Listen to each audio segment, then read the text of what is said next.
Hello my dear friends and student.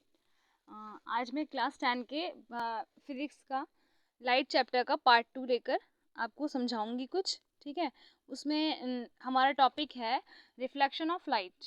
What do you understand by reflection of light, या प्रकाश का परावर्तन क्या है। प्रकाश का परावर्तन, जब प्रकाश जो है, जब ये लाइट की रे जो है किसी पॉलिश सरफेस पर पड़ती है, पॉलिश सरफेस इवन वो कोई भी हो, ठीक है, मिरर भी हो सकता है, कोई हमारा बर्तन भी हो सकता है, पॉलिश हुआ स्टील के बर्तन होते हैं ना, और बहुत सारी पॉलिश सरफेस हो सकती है। हमारी लाइट जब उस पॉलिश सरफेस पर पड़ती है, और स्मूथ होना चाहिए वो, ओके, जैसे कि मिरर का होता है ना, स्मूथ स्मूथ होना चाहिए, तो वो रे उस सरफेस से टकराकर मिरर से और वापस ही उसी माध्यम में और उसी मीडियम में लौट कर आ जाती है। कैसे, आपने कभी धूप में मिरर करा होगा, उसकी लाइट पड़ती है, उस पर जो लाइट पड़ती है वही लौट कर आपके आंखों पर आती है। तो इसे परावर्तन की मीनिंग होते हैं वापस आना या टकराकर लौटना। लास्ट वीडियो में भी मैंने आपसे डिस्कस किया था।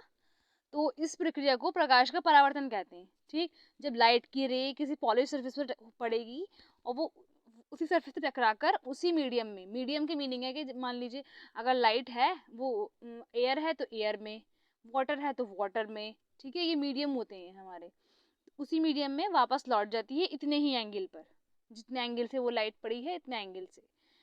ये देखिए डायग्राम में आपको बताया गया है, ये मिरर है, एक्स वाई जो है हमारा एक मिरर है, और ओ एन जो है इस पर एक क्या है, नॉर्मल है, नॉर्मल जो 90 का एंगल बना रहा है।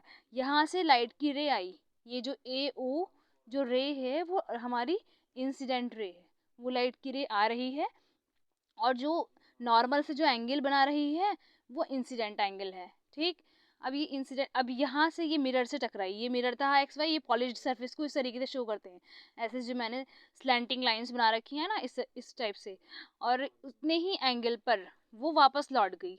जो ओ बी रे है वो रिफ्लेक्टेड रे है, जो मिरर से टकराकर वापस लौटी है वो ओ बी रे है हमारी, तो ये रिफ्लेक्टेड रे कहलाएगी। ठीक, जितने एंगल पर आई थी, आई एंगल आई जो है वो इंसिडेंट एंगल है, और जो हमारा वापस लौटी है वो रिफ्लेक्टेड एंगल है। ठीक, और जो रे आने वाली है वो रे है और रिफ्लेक्टेड रे। अब इसके बाद इसके कुछ रूल्स होते हैं, ठीक है, लॉज ऑफ रिफ्लेक्शन। इसके लिए क्या रूल्स हैं, आपतन कोण कौन सा वाला, जिससे लाइट की रे आई है, नॉर्मल से जो एंगल बन रहा है आई, वो हमारा आपतन कोण हुआ।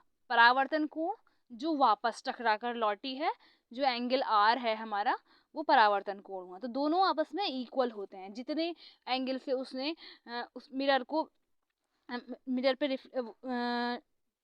मिरर पे टकराया है, उसी इतने ही एंगल से वापस चल जाएगी।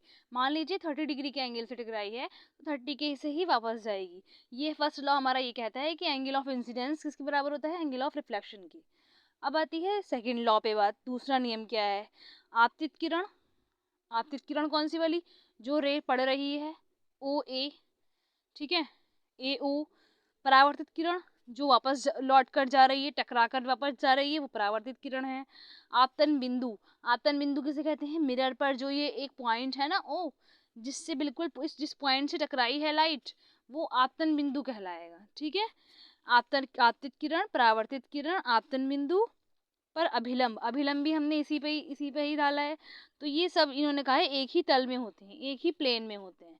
ठीक है, मान लीजिए ये इसी नीचे नीचे वाले ही प्लेन में है, ऊपर तो कोई नहीं है ना, इधर कोई नहीं है, सब एक ही प्लेन में है, O A B, O B B, O N भी, सब एक ही तल में होते हैं। यही हमारा क्या है, परावर्तन का दूसरा नियम है। अच्छा, ये जो नियम है परावर्तन के, ये सारे पॉलिश सरफेस के लिए लागू होते हैं। ठीक है, चाहे वो सरफेस गोला हो, बट वो पॉलिश होना चाहिए, सब पॉलिश सरफेस के लिए लागू होते हैं ये नियम। अगर पसंद आया हो तो please like share and subscribe करें। Thank you for visiting hair.